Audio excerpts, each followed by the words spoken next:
Dhaka central university আইনের খসড়ার উপর সচিবালয়ে অনুষ্ঠেয় অংশীজন সভায় হট্টগোল করেছেন 7 কলেজের শিক্ষার্থীরা।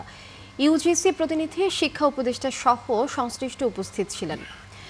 মঙ্গলবার সচিবালয় শিক্ষা মন্ত্রণালয়ে এই অংশীজন সভায় 7 কলেজের শিক্ষার্থীরা বিশ্ববিদ্যালয়ের পক্ষে ও বিপক্ষে মত দিয়েছেন।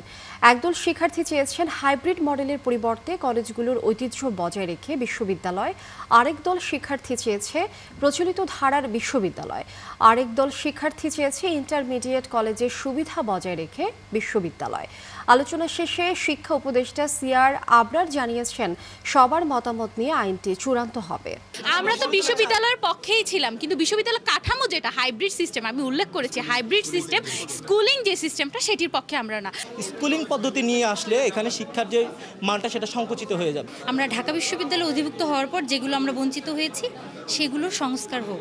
সবাই ছিল মডেলের বিপক্ষে, কিন্তু আমাদের এখানে যেমন তিতুমির থেকে আসছে যারা বিশ্ববিদ্যালয় সম্পূর্ণ বিপক্ষে, তারা এখানে আসে আজকে শিক্ষা উপদেষ্টার সামনে কথা বলছে এবং শিক্ষা উপদেষ্টার সামনে উচ্চ বাক্যে কথা বলছে। অত্যন্ত সমৃদ্ধ এক আলাপ আলোচনা হয়েছে এবং সেই আলাপ আলোচনার প্রেক্ষিতে আমরা অনেক বেশি ঋদ্ধ হয়েছি। বিভিন্ন সমস্যা তারা তুলে ধরেছেন। একদিকে এই আইনকে তারা কিভাবে দেখছেন, প্রস্তাবিত আইন, সেটা মতামত তারা ব্যক্ত করেছেন। সেই সাথে সাথে তারা আবার যে বিভিন্ন সমস্যা যেগুলো তাদের রয়েছে সেগুলো নিয়েও তারা আলোকপাত করেছেন।